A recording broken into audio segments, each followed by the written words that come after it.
MBC 뉴스 손은민입니다.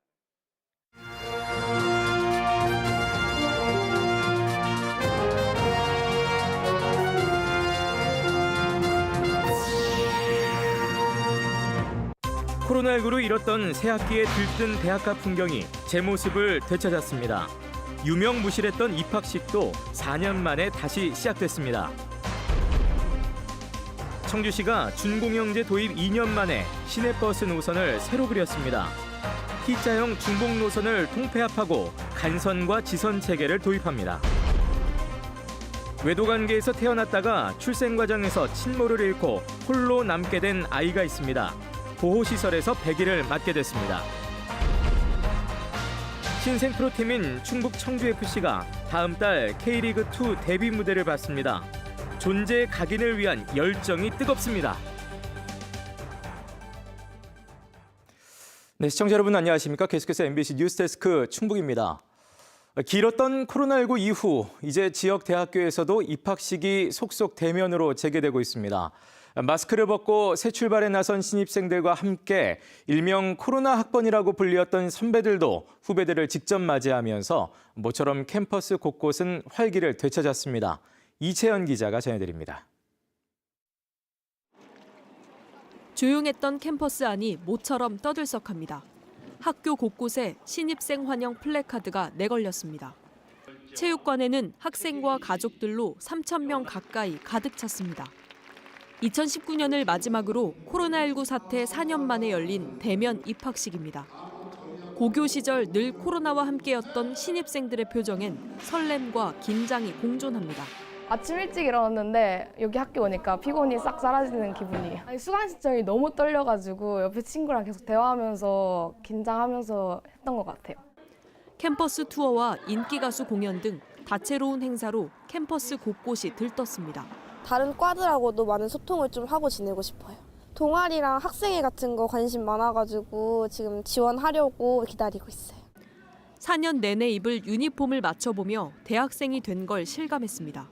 실제로 입어보니까 대학생이라는 게 실감이 나고 저도 빨리 선배님들처럼 여러 실습에 나가서 코로나 학번이라 불리며 비대면이 더 익숙해진 선배들도 고학년이 돼서야 맞이한 후배들과의 교류가 설레기는 마찬가지였습니다. 선배들한테 물어보고 싶어도 물어볼 수도 없었고 그래서 저 혼자 끙끙 앓으면서 수강 신청을 했었는데 이번에는 제가 신입생들에게 알려주는 입장이 되어보니까 대학가 주변 음식점 업주도 입학식에 이어 다음 달 개강을 앞두고 분주해졌습니다.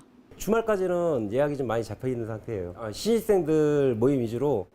한편 올해 2,775명이 입학한 청주대를 시작으로 서원대, 세명대, 충북대 등 도내 주요 대학들도 내일부터 대면 입학식을 개최할 예정인 가운데 교수 합창단, 학생들의 동아리, 뮤지컬 공연 등 이색적인 행사들로 신입생들을 맞이할 계획입니다. MBC 뉴스 이채연입니다. 지난 2021년 버스 준공영제를 시행하면서 시내버스 노선권을 확보한 청주시가 이후 첫 번째 전면 개편안을 내놨습니다. 각 회사끼리 중복돼 있던 노선을 통폐합하고 환승 체계를 강화하는 것이 이번 개편의 핵심입니다. 조미애 기자가 보도합니다. 신규 아파트 단지가 계속 늘고 있는 청주 흥덕구의 한 개발지구. 충북도청 방면 시내버스를 타면 블록을 돌고 돌아 1시간 가까이 걸립니다. 최단 이동거리 7km. 출퇴근 시간대가 아니면 승용차로 30분이 채 안 걸리는 거리입니다. 시내같이 그를 좀 나갈 경우에는 너무 노선이 길어가지고 많이 돌더라고요. 그래서 좀 그 노선은 좀 짧게 해가지고 시간을 좀 단축해서 좀 잘 운행이 됐으면 좋겠어요. 이런 신규 개발지구 간 이동은 더 어렵습니다. 분남지구 같은 경우에는 키즈 카페도 있고 여러 가지 체험할 수 활동할 수 있는 게 많은데 여기서 이마트 쪽에서 또 갈아타고 두세 번씩 갈아타야 돼서 너무 불편해가지고 그런 노선 같은 것도 좀 생겼으면 좋겠어요. 안정적 수입이 보장되는 청주 시내 T자형 간선을 중심으로 회사마다 노선을 중복 운행하다 보니 신규 택지 개발과 인구 이동 등 지역별 수요 변화를 반영하지 못한 겁니다. 버스 준공영제로 노선권을 확보한 청주시가 직접 노선 전면 개편안을 내놨습니다. 상당로와 사직대로에 집중 중복된 노선 70개를 39개로 통폐합하면서 137개 노선을 102개로 줄입니다. 이걸 간선과 지선, 순환 노선으로 나누고 이들끼리 연결하는 환승체계를 강화해 노선을 효율화하겠다는 구상입니다. 홍골과 동남, 율량과 송절동 등 신규 개발 지역으로 버스 노선이 다양화되면서 환승 선택지도 넓어집니다. 수요가 높은 주요 노선의 운행 횟수를 대폭 증대할 수 있게 되어서 버스 대기 시간이 단축되게 됩니다. 주요 노선은 15분 내지 20분 배차 간격을 확보하기 위해 천안, 전주 등 유사도시 수준인 1000명당 0.64대 정도까지 버스도 증편됩니다. 읍면 지역은 오는 7월부터 콜버스로 불리는 수요 응답형 버스, DRT 운행이 전면 확대돼 읍면을 운행하던 기존 버스 일부와 신규 30대 등 총 67대가 당장 도심에 추가 투입될 수 있습니다. 총 67대 공차를 하는 것을 계획으로 하고 있고요. 읍면 지역의 수용답형 청주 풀버스를 통해 37대 그리고 대형버스는 약 30대를 추가 순수하게 증차하는 걸로. 청주시의 개편안은 의견 수렴 절차를 거쳐 오는 10월 본격 시행됩니다. 환승 강화에 따라 현재 하루 2회까지인 무료 환승을 3회로 늘리는 안도 검토하고 있습니다. MBC 뉴스 조미입니다. 이범석 청주시장이 지역 최대 민간 소각업체인 클랭커 허가 취소 관련 항소심 판결에 불복해 상고 입장을 공식화했습니다. 이 시장은 오늘 기자간담회에서 최근 소각장 관련 항소심에서 청주시가 잇따라 패소해 당황스럽다면서도 쟁점이 된 처분 용량과 관련해 상고심에서 충분히 다퉈볼 여지가 있다며 변호인단도 추가 선임하겠다고 말했습니다. 또 클랭커 항소심에 앞서 패소한 오창 후기리 소각장 상고심을 위해 변호인 2명을 추가 선임했다고 밝혔습니다.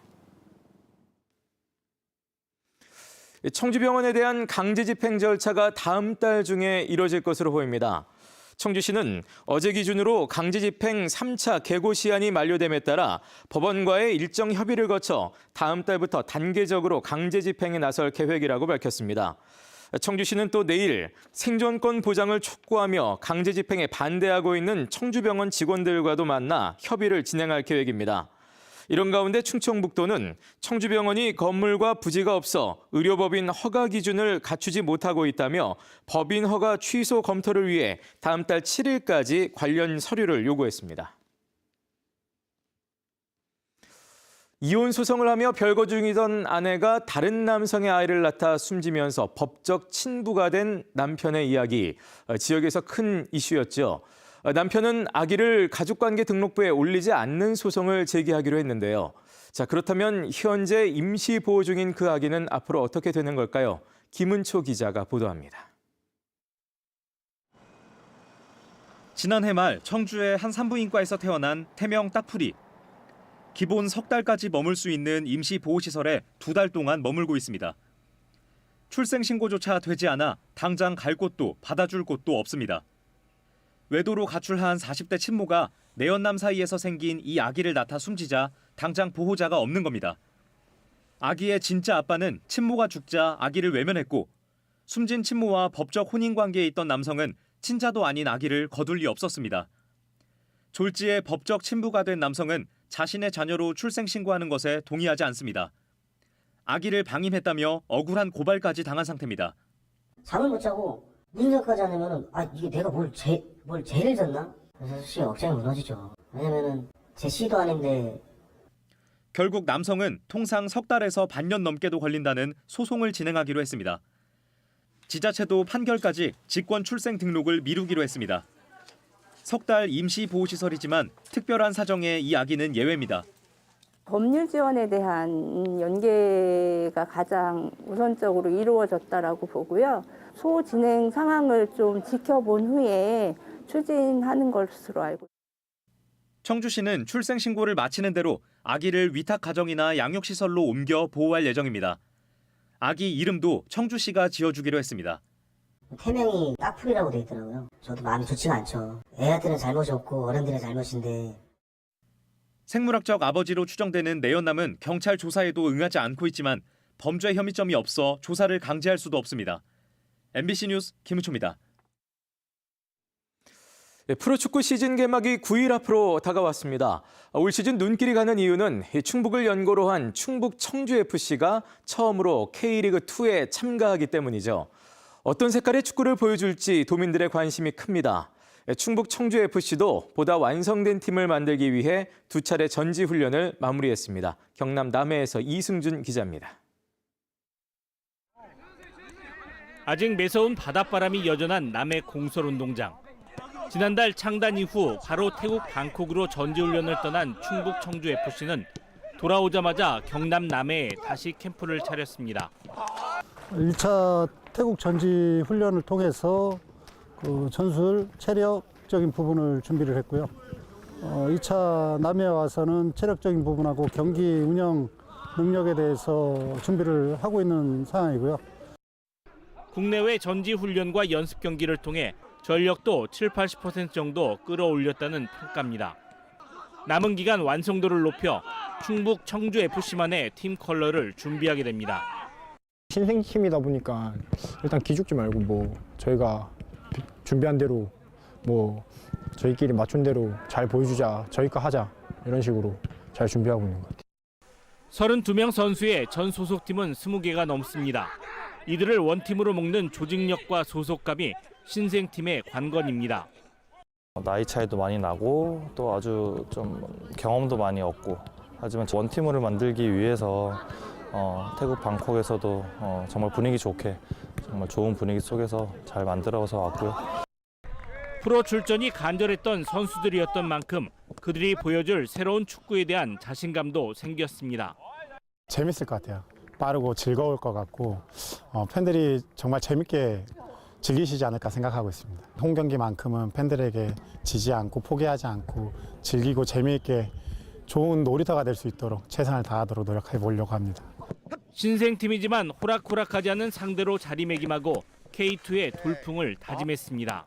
지금 준비하고 있는 상황으로 봐서는 잘 준비가 되고 있는 상황이고 간절한 마음으로 준비를 하고 있기 때문에 시즌 2주 남은 기간 동안 더 세밀한 부분들을 보완을 해서 철저히 준비하겠습니다. 다음 달 1일 역사적인 데뷔를 앞둔 신생팀 충북 청주FC의 전술과 전략이 이곳 남해에서 무르익고 있습니다. MBC 뉴스 이승준입니다. 오늘 폐막한 제104회 전국 동계체육대회에서 충북 선수단은 역대 최고 성적을 거두며 종합 6위에 올랐습니다. 충북 선수단은 스키에서 금메달 4개를 따는 활약에 힘입어 금 5, 은 7, 동 15 등 모두 27개의 메달과 380점으로 지난 1994년 이후 역대 최대의 성과를 거뒀습니다. 특히 사전 경기로 진행된 빙상 스피드에서 종합 3위에 올랐고 복명고 컬링 준우승과 초등 아이스하키 8강 진출 등도 순위 경쟁에 큰 도움이 됐습니다. 오는 4월 치러지는 청주시의원 보궐선거 후보자 선출을 위한 여야의 공천 작업이 속도를 내고 있습니다. 국민의힘 충북도당은 오늘 보궐선거 공천관리위원회를 열어 오는 24일부터 나흘 동안 공천 신청을 받은 뒤 다음 달 6일까지 후보자를 확정하기로 했습니다. 더불어민주당도 오늘 후보 검증위원회를 열어 최충진, 박한상, 남상문 등 3명에게 예비후보 등록 자격을 부여하고 오는 24일까지 후보자 공모를 진행하기로 했습니다. 다음 달 8일 치러지는 제3회 전국 동시조합장 선거 후보자 등록이 내일부터 이틀 동안 이뤄집니다. 충북에서는 농협 55곳과 축협 7곳, 산림조합 10곳 등 모두 76개 조합에서 대표자를 선출하며 등록을 마친 후보자는 오는 23일부터 선거운동을 할 수 있습니다. 한편 지난 2회 선거에서는 73개 조합에서 모두 206명이 등록해 평균 2.8대 1의 경쟁률을 보였습니다. 제때 수확하지 못한 배추를 활용해 가격을 낮춘 못난이 김치가 올해 확대 공급됩니다.